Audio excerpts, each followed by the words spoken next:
नमस्कार,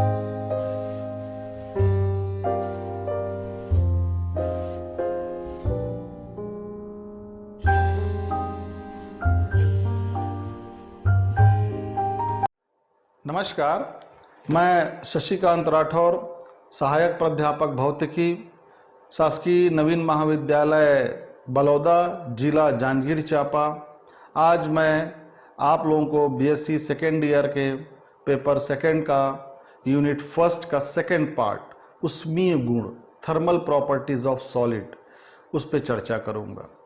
thermal property of solid पे चर्चा करूंगा। तो उसमें आज जो हमारा मुख्य जो कंसंट्रेशन होगा वो डिस्पर्सन रिलेशन और ब्रिलियन जंक्स पे होगा।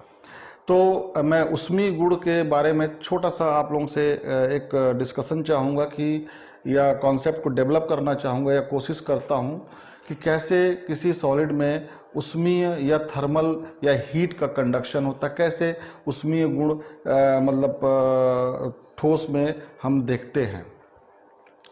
जैसे हम जानते हैं कि किसी रॉड को गर्म करते किनारे तो धीरे धीरे वो दूसरे तक पहुंच जाता है। उसका गर्म जो है, उसका हीट जो है दूसरे एंड तक पहुंचता है। हम बचपन से पढ़ते भी आ रहे हैं। बचपन से मेरे कहने का मतलब यह है कि हम 9th 11th ऐसा पढ़ते रहे हैं और उससे छोटी क्लासेस में भी हीट कंडक्शन पढ़ते हैं। तो मैं ये कह रहा हूँ कि जब हम सॉलिड में ये हीट ट्रांसफ़र जो होने का तरीका है उसको हम समझते हैं तो उसके लिए एक छोटा सा इमेजिनेशन करते हैं।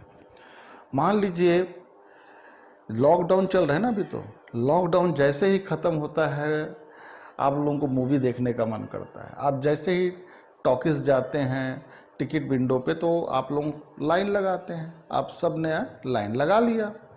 जैसे आपने लाइन लगाया तो सबसे पीछे वाला जो स्टूडेंट है उसको वो थोड़ी मस्ती सुस्ती और वो अपने सामने वाले को क्या करता है, पुश करता, धक्का देता है। जैसे धक्का देगा अपने जस्ट सामने वाले को तो हो गया, धक्का दिया तो वो सामने वाला गिरने जैसा होगा तो अपने सामने वाले को पुश करेगा, है ना, और फिर अपना खड़ा हो जाएगा।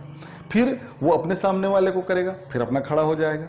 इस तरीके से वो जो धक्का है, डिस्टर्बेंस है, पुश है, वो जाते जाते कहाँ तक जाएगा, विंडो तक। विंडो वाला जो लड़का खड़ा है वो विंडो को पुश करेगा और बैक आएगा। जब वो बैक आएगा तो पीछे वाले को धक्का मिलेगा और पीछे वाला फिर उसको पुश करेगा और फिर पीछे जाएगा। इस तरीके से आप इसको इमेजिन करिए कि एक जो डिस्टरबेंस क्रिएट किया गया वो डिस्टरबेंस इन स्टूडेंट्स में कैसे मूव कर रहा है। वो डिस्टरबेंस एनर्जी है। वो डिस्टरबेंस क्या है, एनर्जी है। वो पुश क्या है, एनर्जी है। तो वो अपने आप मूव कर रहा है। ठीक वैसे ही किसी ठोस में जब किसी एटम को हम डिस्टर्ब करते हैं, एनर्जी प्रोवाइड करते हैं किसी भी तरीके से, तो वो अपनी एनर्जी जो है अपने सबसे नियरेस्ट जो एटम्स होते हैं उनको क्या करता है, ट्रांसफ़र करता है। उसी को समझना है हमको। इसी कॉन्सेप्ट को हमको आज डेवलप करना है। तो आज का जो हमारा टॉपिक है उस टॉपिक का नाम पहले ले देता हूं। जैसे बोर्ड में आप लोगों को दिख रहा है, क्या लिखा है कि vibrations of 1D mono atomic chain. हम यहाँ पर एटम्स का वन डायमेंशनल एनालिसिस कर रहे हैं, वन डायमेंशनल थिंग सोच रहे हैं कि एक विमीय रूप से बस जमा है। अब जानते हैं ठोस में तो हम त्रिविमीय हम बात करते हैं, लेकिन आसान करने के लिए हमने क्या किया, इसको एक विमीय सोचा। One dimensional mono atomic chain under harmonic, harmonic मतलब आवर्ती, under harmonic and nearest neighbour interaction approximation, कि एक आवर्ती जो उनका डिस्टरबेंस है किसी अपने नियरेस्ट जो सबसे नज़दीकी परमाणु होते हैं, अणु होते हैं, उनके साथ कैसे वो इंटरैक्ट करता है, कैसे वो अन्योन प्रक्रिया करता है, उसी का हम एक अप्रोक्सीमेशन के साथ स्टडी करेंगे। ये बात ठीक वैसे ही लागू करना बेटा, जैसे अभी हमने क्या किया, एक लड़का ने पुश किया तो वो सबसे नियरेस्ट वाले को पुश करता है, फिर वो अपने सबसे नियरेस्ट वाले को पुश, मतलब अपने इंटरैक्शंस वो सबसे नियरेस्ट एटम के साथ रखता है, नियरेस्ट स्टूडेंट के साथ रखता है। वैसे ही है ये कहानी भी। तो तो इस ऊष्मीय गुण को या समझने के लिए हम कुछ इमेजिनेशन कुछ पहले से मान लेते हैं, आदर्श अवस्था, ताकि हमारी पढ़ाई थोड़ी आसान हो। रियल लाइफ में तो कॉम्प्लिकेशंस बहुत रहेंगे, रियल कॉम्प्लिकेटेड रहेगा स्टडी, लेकिन हम शुरुआत करने के लिए मान लेते हैं कि ये one dimensional mono atomic chain है, मतलब सारे परमाणु या अणु उस सारे जो है समदूरस्थ इक्वी डिस्टेंस पर लाइन बाय लाइन एक लाइन पे ऐसे रखे हुए हैं, और सभी के द्रव्यमान भी क्या है, समान है। और वो जो है अपने सबसे नियरेस्ट पे ही, मतलब जैसे ये एटम है nth नंबर जो दिख रहा है ना, वो इस पर या इस पर, इन दोनों के साथ ही इंटरेक्शन रहेगा, इन दोनों के पर ही बल लगाया गया, या ये दोनों ही इस पर बल लगा सकेंगे, ये और ये इस पर बल नहीं लगा रहे, ऐसा हम मानते हैं, तब हम पढ़ पाएंगे इस डेरिवेशंस को, इस टॉपिक को। क्लियर है? उसके बाद हम मान के चलते हैं कि इनके बीच का डिस्टेंस जो है बिल्कुल इक्वल है, जैसे दिख रहा है ना, ए दो एटम्स के बीच के डिस्टेंस हम ए लेके चल रहे हैं। फिर हम मानते हैं कि चूंकि ये आदर्श अवस्था में है, तो ये आदर्श स्प्रिंग की भांति व्यवहार करते हैं, इन दोनों के बीच जो बल लग रहा है वो आदर्श स्प्रिंग की भांति व्यवहार करता है, और उसमें हम प्रत्यास्थता का जो नियम, कदाची हुक का जो नियम है, उसको हम लगा सकते हैं।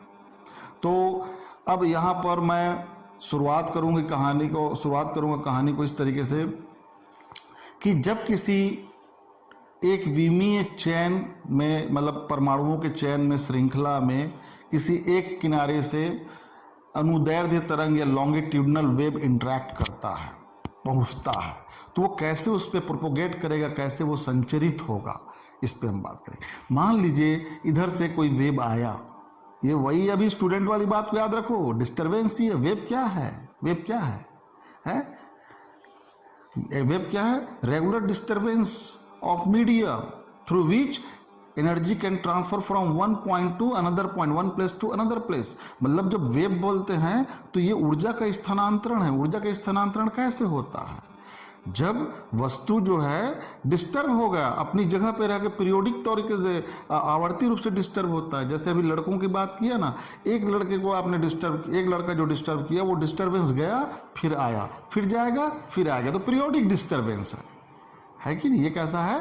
Periodic disturbance. यदि ऊर्जा की हानि नहीं हो रही है तो ये चलता रहेगा डिस्टर्बेंस इनफाइनाइट टाइम तक, है कि?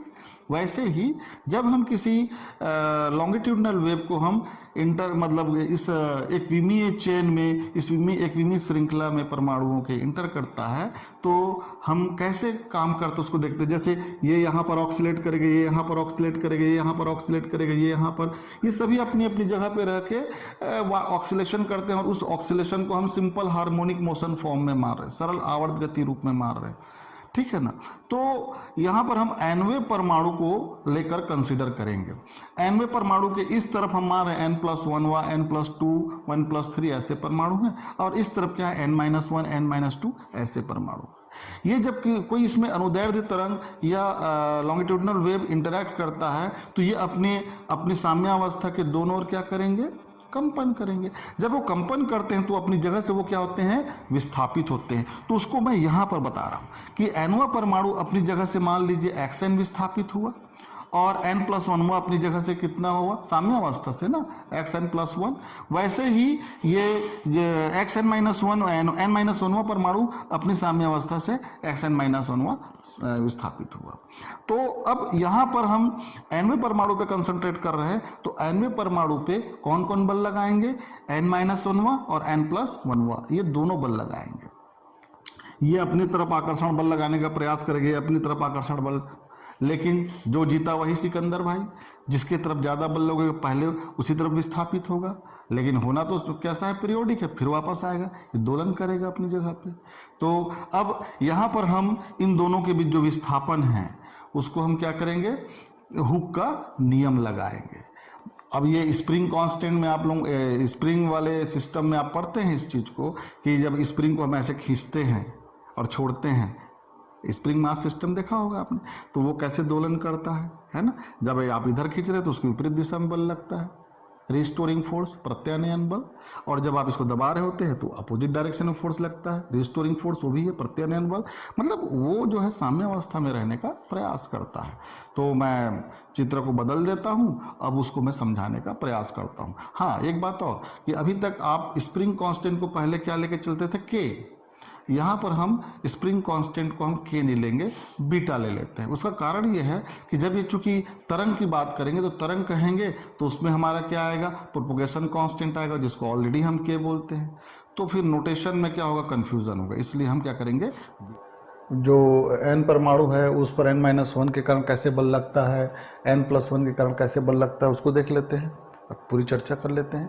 तो n-1 के कारण जो n पर बल लगेगा वो F1 = बीटा, जो स्प्रिंग कांस्टेंट है। ठीक ये वैसा ही है जैसे हम स्प्रिंग मास सिस्टम में पढ़ते हैं, F = kx। मैं बताया ना, k हम यहाँ पर नहीं ले रहे हैं क्योंकि k हमको दूसरी चीज़ के लिए लेना है।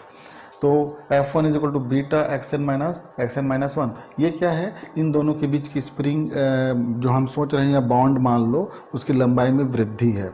वैसे ही n+1 के कारण जो n पर लगने वाला बल है F2 = बीटा xn+1 xn, ये भी इन दोनों के बीच बॉन्ड या स्प्रिंग इमेजिन किए हैं, उसकी लंबाई में वृद्धि है। तो n पर लगने वाला जो कुल बल होगा, परिणामी बल, वो F2 - F1 या F1 - F2 ये हम कुछ भी ले सकते हैं। F1 - F2 लेंगे तो भी वो सही आंसर आएगा। यहाँ पर मैं F2 - F1 लिया हूँ। तो F = beta xn+1 xn-1 - 2xn। यहाँ पर मैंने एक स्टेप गायब किया है, इसको आप लोग कॉपी में जरूर बना के देखें, बन जाएगा। इसमें से इसको घटाना है, जब घट गया तो कुल बल निकल आया। कुल बल निकल आया तो हम जानते हैं बल बराबर द्रव्यमान गुणित त्वरण होता है, और त्वरण किसके लिए है, nवें परमाणु के लिए है, तो d²xn/dt² है। इस पे लगने वाले बल की बात हो रही है, तो इसी के लिए हम त्वरण लेके चले हैं। तो m = d²xn/dt² ये आपका, वो इसको हम फिर से लिख दिए। ये अब ये कौन सा कैसा इक्वेशन है, first order differential equation, second order differential equation है। सेकंड ऑर्डर डिफरेंशियल इक्वेशन का जो स्टैंडर्ड सॉल्यूशन होता है वो हम जानते हैं, xn = a, इसके लिए है ना, xn = a i ब्रैकेट में ωt - kNa। k जो है प्रोपोगेशन कांस्टेंट है, संचरण नियतांक 2π/λ, याद आता होगा। ωt, इसका t के रिस्पेक्ट में इसको हम 2 बार डिफ्रेंशिएट करते हैं। एक बार करेंगे तो i ओमेगा, दूसरी बार करेंगे तो फिर एक बार i ओमेगा, तो i² ओमेगा, i² का -1 ओमेगा², और एज इट इज बाकी चीजें रहेंगी। तो ये हो गया। अब ये चीज, इस सॉल्यूशन को हम यदि हम ऐसे ही हम n+1वें परमाणु के बारे में बात करें या n-1वें परमाणु के बारे में बात करें, तो n+1वें के बारे में हम जब बोलेंगे तो ये हो जाएगा आपका xn+1, n की जगह n+1, और ये n की जगह, इस वाले n की जगह n+1। n-1वें के लिए करेंगे तो n-1 इसकी जगह, n-1 इस n की जगह आ जाएगा। अब इन मानों को हम समीकरण 1 पे रख देते हैं। समीकरण 1 पे d² जो है ना, ये वाला समीकरण, उसको यहाँ रख दिए, xn+1 का मान रख दिया, xn-1 का और 2xn का। तब देखते हैं कि ये क्या रूप लेता है और क्या सॉल्यूशन निकलता है। अब हम मान को जब उसमें रख देते हैं, जो समीकरण 2, 3, 4 से हमने एक यहाँ पर जो लिखा था ना उसमें रख दिए, तो क्या हो जाएगा, -a m², ये सारे मान को आप रखते जाइए, रख दिए। इसमें बीटा और a चूँकि सभी में कॉमन है, उसको मैंने निकाल दिया है, बीटा और a सब में से निकल गया। तो यहाँ पर क्या था, xn+1 वाला था, xn-1 था, यहाँ पर -2xn था, उसका मान है ये। अब इसमें से देखिए क्या क्या कटेंगे, i⍵t, e⍵t, इनमें से कॉमन निकलेगा, इनके साथ कैंसिल आउट हो जाएगा। अब और क्या निकलेगा, देखो e⁻i माइनस i है ना, तो ये -i kNa, ये होगा -i kNa होगा, इसमें e⁻i kNa, e⁻i kNa, और e⁻i है, और ये -i kNa, यहाँ पर भी है e⁻i kNa, ये भी कैंसिल आउट हो जाएगा, कैंसिल हो गया। मतलब इस तरफ के ये वाले टर्म गायब हो गए। तो यहाँ पर बचेंगे क्या, अच्छा a भी कैंसिल आउट हो गया, तो बचेगा क्या, -m⍵²। अब इधर क्या क्या बचा हुआ है, बीटा तो है, e⁻i k 1 के साथ मल्टीप्लाई होगा और a का, तो माइनस है तो माइनस रहेगा, माइनस प्लस है तो e to the power I के ए माइनस आई के ए। वैसे ही यहाँ पर क्या होगा, माइनस इंटू माइनस क्या हो जाएगा प्लस, तो आई के प्लस में आएगा, यहाँ तो है नहीं, तो ये आपका हो गया minus m omega square is equal to this. अब ये भी हम जानते हैं रिलेशन से, ट्रिग्नोमेट्रिक रिलेशन में हम लेके चलते हैं जब इसका, तो ये e to the power minus I K plus e to the power I K upon 2 is equal to cos K हम लिख सकते हैं। अब इस मान में से 2 कॉस के होगा तो ये बराबर 2 कॉस के माइनस 2। अब ये 2 कॉमन निकल गया, ये हो गया। अब कॉस के ए माइनस 1, इसको आप कॉस के ए को कॉस 2a मान कर चलो, अरे कॉस 2 थीटा बराबर जो लिखते हैं ना, उसको सॉल्व करके देखोगे तो आपका ये आपका आ जाएगा, ठीक है। -1 कैंसिल आउट होगा तो माइनस बचेगा, 1 माइनस 2 साइन स्क्वायर थीटा होता है कॉस 2 थीटा, तो ये आपका आ जाएगा। तो उसी से हम बनाए हैं, तो ये आ गया आपका। तो अब माइनस माइनस कैंसिल आउट हो गया और omega square is equal to 4 beta, अब ये 2 इंटू 2 4 बीटा अपॉन ये एम और ये साइन स्क्वायर के बाई 2। इसको हम omega is equal to plus minus ये हम कर सकते हैं, plus minus 2 under root beta upon m sine k by 2, ठीक है। अब ये क्या निकल गया, हमारा फ्रीक्वेंसी निकल गया। किसका फ्रीक्वेंसी निकल गया, nth परमाणु का। जो nवां परमाणु हमने लिया था उसकी वो एंगुलर फ्रीक्वेंसी है, उसकी लीनियर फ्रीक्वेंसी। अब हम एंगुलर फ्रीक्वेंसी निकाल चुके हैं, omega square is equal to 4 beta upon m sine square k upon 2, या omega is equal to plus minus 2 root over beta upon m sine k a upon 2। ये जो angular frequency है, जो कणों का या परमाणुओं का जो दोलन है उसकी कोणीय आवृत्ति है। और जो अरेंजमेंट हम बात कर रहे थे अभी, एक विमीय परमाणुओं की अरेंजमेंट की बात थी, उसमें कोई मतलब लॉन्गिट्यूडनल वेव जब इंटर करता है तो कैसे वो बिहेव करता है उस पर बात थी। तो उसको हम जालक में प्रवाहित अनुदैर्ध्य तरंग की चाल, अब उसमें हम जालक से मतलब वही है एरे ऑफ पॉइंट्स बोलते हैं। मुझे याद आ गया, लैटिस या जालक शब्द हमेशा आप लोगों को, जब भी आप सॉलिड स्टेट पढ़ते हैं तो हमेशा आप लोगों को उससे रूबरू होना पड़ता है और सोचते रहते हैं कि जालक है क्या। तो आप लोगों ने हमेशा रंगोली के बारे में तो सुना होगा। जब आपने रंगोली के बारे में सुना तो उसमें हम जैसे बिंदु बिंदु डाल देते हैं ना, उसके बाद कोई भी चित्र बनाते हैं, वैसे ही जालक जो है एक स्पेस में हम पॉइंट ऑफ एरे मतलब बिंदुओं का समूह हम सोचते हैं या इमेजिन करते हैं, और उन बिंदुओं से वास्तव में बनने वाली विभिन्न क्रिस्टलों की आकृतियों की रचना करते हैं। तो यहाँ पर हमने एक विमीय जालक माना है, मतलब एक लाइन पे हमने परमाणुओं का अरेंजमेंट माना। शुरू में ही हमने इस बात कही है। तो उसमें जो तरंग जो चलेंगी, अब जो हम तरंग चलवा रहे थे, वो जो तरंग चलेंगी लॉन्गिट्यूडनल वेव, उसके वेलोसिटी क्या होगी हम पहले पढ़ चुके हैं। Velocity is equal to root over force मतलब टेंशन। स्ट्रिंग में आप पढ़े होंगे, याद होगा कि रस्सी में तरंग की गति, वही root over f upon mu. Mu जो है मास पर यूनिट लेंथ है, द्रव्यमान प्रति एकांक लंबाई। दो परमाणुओं के बीच जो स्प्रिंग की लंबाई है, और ये भी हम जानते हैं कि प्रत्येक परमाणु का द्रव्यमान हमने m माना हुआ है। तो अब प्रत्येक एकांक लंबाई, अब इसको डोरी मानेंगे तो है ही नहीं। तो अब ये इमेजिन करने के लिए ये एक समान रूप से द्रव्यमान जो है वितरित है, इसमें वितरित है इस लेंथ में, तो हम प्रत्येक एकांक लंबाई मतलब एक परमाणु का द्रव्यमान l लंबाई तक हम मानेंगे, फिर दूसरे परमाणु का दूसरी लंबाई तक पूरा एक लेके हम चलेंगे। तो पहले परमाणु का मतलब m द्रव्यमान बटा लेंथ उसका कितना हो जाएगा, a स्मॉल a है ना, mass per unit length. Mu is equal to mass per unit length, हम इस तरीके से लिखेंगे। वैसे ही F जो है क्या है, उसमें जो फोर्स लगता है, नेट फोर्स लगता है, वही है जिसकी वजह से वो ऑक्सीलेट होता है। तो स्प्रिंग कांस्टेंट और ये मैक्सिमम लग सकता है a के बराबर, डिस्प्लेसमेंट हो सकता है।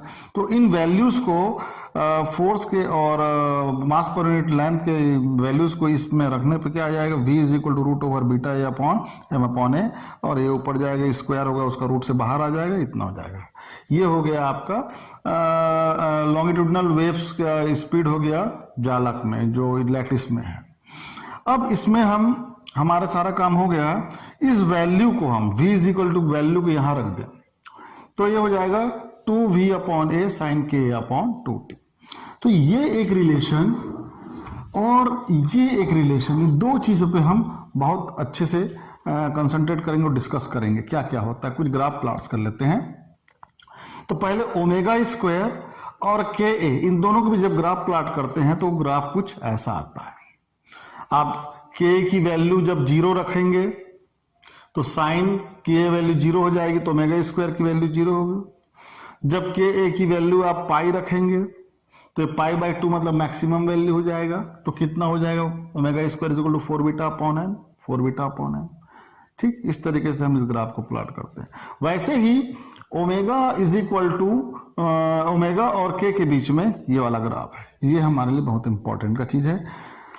यहाँ पर देखिए के की वैल्यू जब 0 है, इसमें के की वैल्यू 0 है तो ये टर्म 0 है, तो ओमेगा 0 है आपका। जब के की वैल्यू यहाँ पर मैक्सिमम कितनी हो सकती है, ये साइन थीटा की मैक्सिमम वैल्यू कितनी होती है, 1 होती है, तो ये ओमेगा की मैक्सिमम वैल्यू कितनी हो सकती है, 2 root over beta upon m या 2v अपॉन एम। तो ये जो वैल्यू है वो किसके बराबर है, 2v अपॉन एम ए के बराबर है। ये मैक्सिमम वैल्यू, ये हाइट का जो ये वाला वैल्यू है 2v अपॉन ए है। मतलब ग्राफ जो है इन दोनों के बीच पे ही रहता है, 0 से 2v अपॉन ए के बीच वो पीरियोडिक होता है ग्राफ, है ना। के की डिफरेंट वैल्यूज के लिए हम इस तरीके से देख सकते हैं। तो इसमें माइनस ए बाई ए से लेके पाई बाई ए से लेके प्लस पाई बाई ए के बीच के रीजन को हमने फर्स्ट बिलियन जॉन्स लिखा हुआ है, और इस वाले को हमने सेकंड बिलियन जॉन्स लिखा है, और इस वाले को हमने थर्ड बिलियन जॉन्स लिखा हुआ है। अब इसी पे हमारा डिस्कशन होगा, ये ग्राफ पे बड़े सीधे तरीके से ऐसे मैंने कह दिया, लेकिन ये जो डिस्कशन निकलेगा वो बड़ा इंपॉर्टेंट होगा। और ये जो रिलेशन आया है यही आपका डिस्पर्शन रिलेशन है, विक्षेपण संबंध है, विक्षेपण सूत्र है कह सकते हैं इसके लिए। ठीक है, तो अब हम आगे की ओर इसके डिस्कशन पे चलते हैं, इसके डिस्कशन पे चलते हैं। जो रिजल्ट हमारा डिस्पर्शन रिलेशन का आया, omega is equal to 2v upon a sine k upon 2, इस पे अपन अब थोड़ा डिस्कस कर लेते हैं कि इस ओमेगा पहला जो है ओमेगा की वैल्यू मैक्सिमम कब होगी, जब साइन के अपॉन 2 क्या होगा, 1 होगा। तो omega maximum is equal to 2v upon A, और ओमेगा क्या है, कोणीय आवृत्ति है, तो इसका आवृत्ति के साथ कैसा रिलेशन होता है, 2 पाई न्यू। तो न्यू इज इक्वल टू क्या हो जाएगा, omega upon omega maximum upon 2 पाई।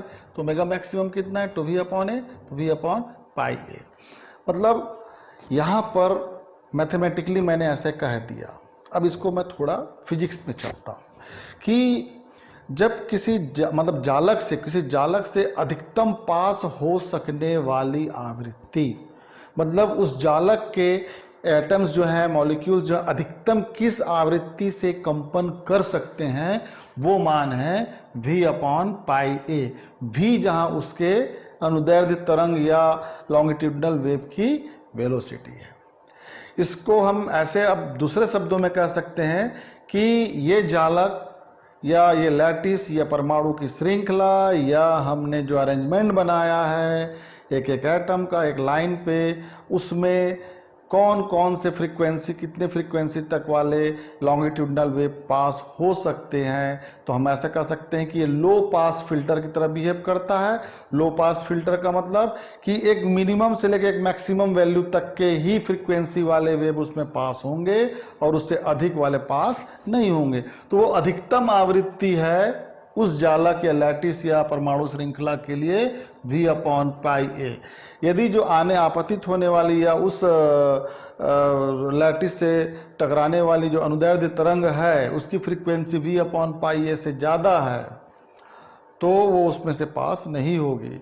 यहाँ पर हम एक और चीज़ कह सकते हैं कि ग्रुप वेलोसिटी क्या होता है, vg, जिसको हम समूह वेग कहते हैं, क्या होता है, डी ओमेगा अपॉन डी के। चूंकि ओमेगा क्या है, फिक्स है, कांस्टेंट है, तो डी ओमेगा अपॉन डी के क्या हो जाएगा आपका 0। मतलब इस स्थिति में ग्रुप वेलोसिटी या समूह वेग क्या होगा, 0 होगा। जबकि कला वेग या फेज वेलोसिटी वो क्या होगा, एक फाइनाइट वैल्यू होगी उसकी। ये क्या होगा, कांस्टेंट या निश्चित, कांस्टेंट तो नहीं कहूँगा, फाइनाइट वैल्यू होगी इसकी। ठीक है, अब समूह वेग कला वेग कहाँ से आ गया भाई इसमें, भाई जब तरंगे चलती हैं तो एक ही पर्टिकुलर एक ही फ्रीक्वेंसी की तो नहीं होगी, ग्रुप ऑफ फ्रीक्वेंसीज होती हैं बहुत सारे। जैसे मैं बात ही कर रहा हूं तो मुझसे जो आवाज़ निकल रही है वो एक ही फ्रीक्वेंसी की तो नहीं है, है ना, ये बहुत सारे फ्रीक्वेंसी के कॉम्बिनेशन के साथ आवाज़ आ रही है ना। वैसे ही कोई वेव जो होता है ना, ये थोड़ा आदर्श रूप है कि सिंगल एक फ्रीक्वेंसी की निकल रही है, थोड़ा आदर्श कंडीशन होता है। नॉर्मल कंडीशन में क्या होता है, बहुत सारे फ्रीक्वेंसी के कहने चाहिए कॉम्बिनेशंस होते हैं। तो जब वो अलग अलग हम बात करते हैं, अलग अलग वेव्स की बात करते हैं, तो वो फेस वेलोसिटी है। और कंबाइंडली हम बात करते हैं तो क्या हो जाता है, उसका जो कंबाइंडली चलते हैं उसको हम क्या कहते हैं, ग्रुप वेलोसिटी कहते हैं। तो पहला डिस्कशन में ये आया कि इस फ्रीक्वेंसी से कम फ्रीक्वेंसी के, इस फ्रीक्वेंसी से ज़्यादा फ्रीक्वेंसी के वेव्स, लॉन्गिट्यूडनल वेव्स इसमें से पास नहीं होंगे। मतलब ये आपका क्या है, कट ऑफ फ्रीक्वेंसी भी है। क्या है ये, कट ऑफ फ्रीक्वेंसी या संस्तब्ध आवृत्ति। दूसरी बात, दूसरी चीज में हम सोचते हैं कि यदि फ्रीक्वेंसी और कम है, मतलब ये फ्रीक्वेंसी जो है इस फ्रीक्वेंसी की तुलना में बहुत कम है, v अपॉन पाई ऐसे जो फ्रीक्वेंसी बहुत कम है, तो क्या होगा, v is equal to omega upon 2 pi रख दिया मैंने। अब बहुत कम का साइन तो ऐसी है, ओमेगा इज इक्वल टू क्या होगा आपका, v upon 2v upon a, यहां से लेंगे 2v upon a sign k upon 2, तो 2 कैंसिल आउट हो जाएगा, v अपॉन पाई a भी कैंसिल आउट हो जाएगा, तो sign k upon 2 is much less than 1। अब ये भी हम जानते हैं, जब साइन थीटा की वैल्यू 1 से बहुत कम होती है तो sine theta is equivalent to, हम क्या लिखते हैं, थीटा लिख सकते हैं कि नहीं। तो ये वही साइन, देखिए मिट गया, ये साइन के ए बाई 2 लगभग किसके बराबर होगा, के ए बाई 2 के इक्विवेलेंट मानेंगे। अब इस वैल्यू को हम नॉर्मली इस वाले फार्मूले में रखते हैं, तो 2v upon a into k upon 2, तो 2 cancel, a cancel, omega is equal to v k, तो v is equal to omega upon k, किसी एक पर्टिकुलर का निकला नहीं है, यही तो फेज वेलोसिटी है, यही क्या है इसकी फेज वेलोसिटी कहेंगे। यहां पर कह सकते हैं कि एंगुलर फ्रीक्वेंसी प्रोपोगेशन कांस्टेंट के डायरेक्टली प्रोपोर्शनल होते हैं या उसके अनुक्रमानुपाती होता है। ठीक, अब आते हैं हम ग्रुप वेलोसिटी में। तो इस वाले इक्वेशन को, इस वाले फार्मूले को के रिस्पेक्ट में हम डिफ्रेंशिएट करेंगे, तो डी ओमेगा अपॉन डी के क्या हो जाएगा, 2v upon A by 2 cos के अपॉन 2। जब जानते हैं थीटा की वैल्यू बहुत कम है, थीटा की वैल्यू बहुत कम है, उस केस में cos के a बाई 2 को हम क्या लिख सकते हैं, मतलब cos थीटा को हम किसके बराबर लिखते हैं, 1 के बराबर लिखते हैं। जब थीटा की वैल्यू बहुत कम होती है तो cos थीटा को हम 1 के बराबर लिखते हैं, तो cos के a अपॉन 2 को हम क्या लिख सकेंगे, 1 के बराबर लिख पाएंगे। तो अब देखिए 2 और 2 कैंसिल गया, a और a कट गया, तो vg is equal to v, मतलब ये जो है v के बराबर है और v भी ओमेगा अपॉन के बराबर है। मतलब बहुत निम्न आवृत्ति पर ग्रुप वेलोसिटी और फेस वेलोसिटी एक ही होते हैं, मतलब एक ही चाल से चलते हैं, अलग अलग चाल से नहीं चलते हैं। ठीक है, इसी प्रकार हम उच्च आवृत्ति के लिए देखते हैं, तो बोर्ड थोड़ा मिटा देता हूं। अब हम तीसरा डिस्कशन देखते हैं, तीसरा पॉइंट देखते हैं, उच्च आवृत्ति के लिए क्या होगा।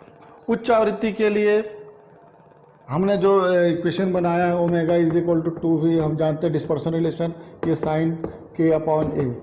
उच्च आवृत्ति के लिए रहेगा तो ये वैल्यू, तो अब जैसे अभी हम निम्न आवृत्ति के लिए के बाई 2 के लिख दिए थे, साइन के बाई 2 बराबर के बाई 2, इसमें हम नहीं लिख सकते, तो ये वैसा ही रहेगा। तो ओमेगा फेस वेलोसिटी क्या होता है, ओमेगा अपॉन के, तो ओमेगा का तो वैसे ही ओमेगा हो गया 2v upon a sine k by 2 और के आ गया। ये ग्रुप वेलोसिटी के लिए इसको आप जैसे एक बार हमने अभी डिफ्रेंशिएट किया है ना इसके जस्ट पहले, तो डी ओमेगा अपॉन डी के वी के कॉस। अब देखो फेस वेलोसिटी और ग्रुप वेलोसिटी में देखो, ये फेस वेलोसिटी का है और ये ग्रुप वेलोसिटी का है, ये साइन के अपॉन 2 के हिसाब से वेरी कर रहा है और ये कॉस के अपॉन 2 से वेरी कर रहा है। मतलब फेस वेलोसिटी और ग्रुप वेलोसिटी एक साथ वेरी नहीं करते, और ओमेगा और के के बीच का जो रिलेशन है, ओमेगा और के का बीच का जो रिलेशन है वो लीनियर नहीं रहता है। जैसे कि अति निम्न आवृत्ति में क्या हुआ था, ग्रुप वेलोसिटी और फेज वेलोसिटी सेम था, मतलब उस कंडीशन में अति निम्न आवृत्ति के केस में हम क्या मान सकते हैं कि जो जालक है या परमाणु श्रृंखला है या वो जो माध्यम है जालक का, वो पूर्णतः प्रत्यास्थ है, उसमें सभी तरंगे एक साथ बढ़िया पार हो जाती हैं, है ना, और प्रत्यास्थ सीमा के अंदर चलती हैं। लेकिन अब एक बात और भी हमने पहले में डिस्कस किया, कट ऑफ फ्रीक्वेंसी जो V/πa था, यदि उस फ्रीक्वेंसी से ज़्यादा है तो बिलियन जॉन्स क्या है। तो बिलियन जॉन्स को शॉर्ट में जो आपको समझना है, एक तो ग्राफ में और दूसरा इसकी उपयोगिता। तो इसकी उपयोगिता सिंपल ये है कि क्रिस्टल स्ट्रक्चर में जो बैंड एनर्जी होता है उसमें इलेक्ट्रॉन्स के एनर्जी, इलेक्ट्रॉन एनर्जी का एक हमको एलिमेंट्री आइडिया मिलता है, थ्योरेटिकल अंडरस्टैंडिंग बढ़ती है हमारी। ठीक है, यदि आप रेसिप्रोकल लैटिस विग्नर सेल जानते हैं तो बड़ा आसान है आपके लिए कि रेसिप्रोकल लैटिस जो आप बनाते हैं फर्स्ट वाला, उसके अंदर का जो एरिया आएगा आपका बिलियन जॉन्स होगा, फर्स्ट बिलियन जॉन होगा, और सेकंड जो आप रेसिप्रोकल लैटिस पे लाइन पे जाते हैं तो उस फर्स्ट और सेकंड के बीच का जो होगा सेकंड बिलियन जॉन्स होगा। ये सब आप समझेंगे। इसके बाद हमको यहाँ पर डिस्कस करना है फोनॉन। फोनॉन की अभिधारणा पे थोड़ी सी बात करनी चाहिए। फोनॉन की अभिधारणा को हम लेकर सोचें तो ये ठीक वैसे ही है जैसे फोटॉन है। फोटॉन क्या है? एनर्जी का एक पैकेट है। इलेक्ट्रोमैग्नेटिक वेव या इलेक्ट्रोमैग्नेटिक रेडिएशन के संदर्भ में हम ऐसी बात करते हैं।